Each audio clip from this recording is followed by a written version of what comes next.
Hi friends, ഇനി ഞാൻ നിങ്ങളുമായിട്ട് ഷെയർ ചെയ്യുന്ന അധികം എണ്ണയൊന്നും ഇല്ലാണ്ട് ഉണ്ടാക്കാൻ പറ്റുന്ന നല്ലൊരു പലഹാരമാണ് കേട്ടോ. അപ്പോൾ അതെങ്ങനെ ഉണ്ടാക്കുന്നത് നോക്കിയാലോ.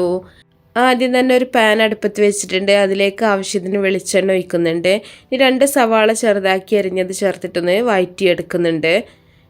നന്നായിട്ടൊന്ന് വഴന്ന് വരുന്നതിന് മുമ്പായിട്ട് തന്നെ നമ്മളിതിലേക്ക് ഒരു ചെറിയ കഷ്ണം ഇഞ്ചി, അതുപോലെ നിങ്ങളുടെ എരിവിന് ആവശ്യമായിട്ടുള്ള പച്ചമുളകും കൂടെ ചെറുതാക്കി അരിഞ്ഞത് ചേർത്ത് കൊടുക്കുന്നുണ്ട്. ഈ ഒരു സമയത്ത് നിങ്ങൾക്ക് കറിവേപ്പിലയും കൂടെ ചേർക്കാം കേട്ടോ. എല്ലാം കൂടെ ചേർത്തിട്ട് നന്നായിട്ടൊന്ന് വഴന്ന് വരുന്ന സമയത്ത് നമ്മളിതിലേക്ക് ആവശ്യത്തിനുള്ള ഉപ്പ് ചേർക്കുന്നുണ്ട്. ഇറച്ചി വേവിച്ച സമയത്ത് നമ്മൾ ഉപ്പ് ചേർത്തിട്ടുണ്ട് കേട്ടോ. അത് നോക്കിയിട്ട് വേണം ചേർക്കാൻ. 1/2 ടീസ്പൂൺ മഞ്ഞൾപ്പൊടി, 1 ടീസ്പൂൺ മുളക് പൊടി, അതുപോലെ ഒരു 1/4 ടീസ്പൂൺ ഗരം മസാലയും കൂടെ ചേർക്കുന്നുണ്ട്.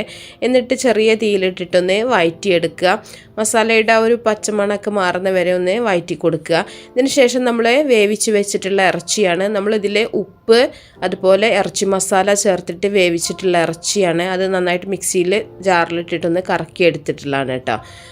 പൊടിയായിട്ടൊന്ന് കറക്കിയെടുക്കുക. ആ ബീഫാണ് നമ്മൾ ഇതിലേക്ക് ചേർത്ത് കൊടുത്തിട്ടുള്ളത്. എരിവൊക്കെ ഓരോരുത്തരുടെ ഇഷ്ടത്തിനനുസരിച്ചിട്ട് നിങ്ങൾ ചേർത്ത് കൊടുക്കണം. ഇനി ഇതിലേക്ക് കുറച്ച് മല്ലിയില അരിഞ്ഞതും കൂടെ ചേർക്കുന്നുണ്ട്. അപ്പം നമ്മുടെ മസാല ഇവിടെ റെഡി ആയിട്ടുണ്ട്. അപ്പോൾ ഇറച്ചി വേവിക്കുന്ന സമയത്ത് ഞാൻ ഇറച്ചി മസാലയും ഉപ്പും മാത്രമേ ചേർത്തിട്ടുള്ളൂ.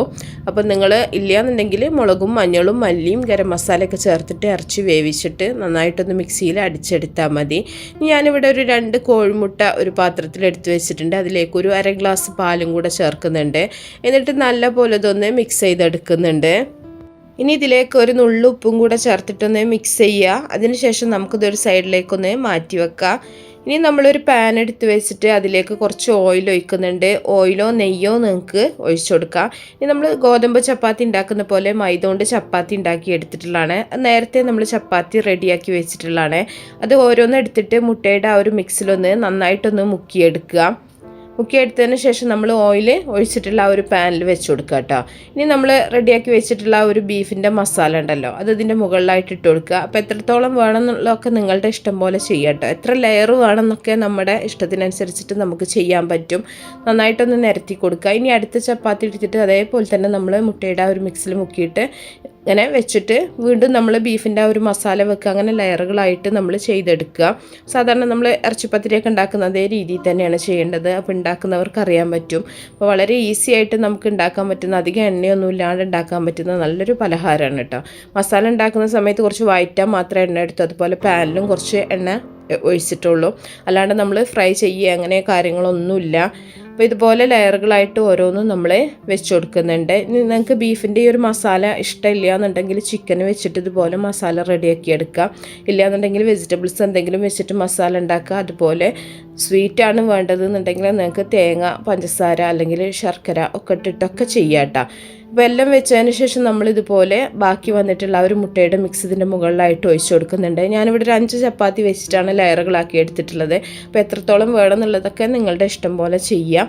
ഇനി ഇതിൻ്റെ മുകളിൽ നമ്മൾ കുറച്ച് കസ്കസാണ് ഇട്ട് കൊടുക്കുന്നത്. വൈറ്റ് കസ്കസാണ് ചേർത്തിട്ടുള്ളത് കേട്ടോ. അപ്പോൾ ഈ കസ്കസ് ചേർക്കുന്ന സമയത്ത് നല്ലൊരു ടേസ്റ്റാണ്. അപ്പോൾ നിങ്ങളൊന്ന് ഉണ്ടെങ്കിൽ ട്രൈ ചെയ്ത് നോക്കുക. അപ്പോൾ വീട്ടിൽ ഉള്ളവരാണെന്നുണ്ടെങ്കിൽ ഇതുപോലെ തന്നെ ചെയ്യാം കേട്ടോ. അപ്പോൾ നന്നായിട്ട് അതിന് മുകളിൽ ഇട്ട് കൊടുത്തതിന് ശേഷം നമ്മളിത് ചെറിയ തീയിലാണ് ഇത് അടച്ചു വെച്ചിട്ട് നമ്മൾ വേവിച്ചെടുക്കുന്നത്. അപ്പോൾ ഒരു 10 മിനിറ്റ് ചെറിയ തീയിലൊന്ന് വേവിച്ചിട്ട് നമ്മളിത് തുറന്നിട്ടൊന്ന് തിരിച്ചിട്ട് കൊടുക്കണം. തിരിച്ചിട്ടിട്ട് ആ ഒരു ഭാഗം ഒരു 5-6 മിനിറ്റും കൂടെ നമ്മൾ വേവിച്ചാൽ നമ്മുടെ ഈ ഒരു പത്തിരി റെഡിയായി കിട്ടും. അപ്പോൾ തിരിച്ചിട്ടിട്ടുണ്ട്. ഇനി ഒരു 6 മിനിറ്റും കൂടെ മതി. അത് കഴിഞ്ഞാൽ നമുക്ക് ഇത് പ്ലേറ്റിലേക്ക് സെർവ് ചെയ്യാം. അപ്പോൾ ചൂടാറിയതിന് ശേഷം നിങ്ങൾക്കിത് മുറിച്ച് സെർവ് ചെയ്യാൻ പറ്റും. ഇതൊക്കെ എല്ലാവർക്കും ഇഷ്ടപ്പെടും. അപ്പോൾ നിങ്ങൾ ഉണ്ടാക്കി നോക്കിയിട്ട് നിങ്ങളുടെ ഫീഡ്ബാക്കൊക്കെ അറിയിക്കുക. ഇഷ്ടപ്പെട്ടാൽ ലൈക്ക് ചെയ്യുക, ഷെയർ ചെയ്യുക, മാക്സിമം സപ്പോർട്ട് ചെയ്യുക. അപ്പോൾ നല്ല റെസിപ്പികളൊക്കെ ആയിട്ട് നമുക്ക് അടുത്തൊരു വീഡിയോയിൽ കാണാം. ഓക്കേ.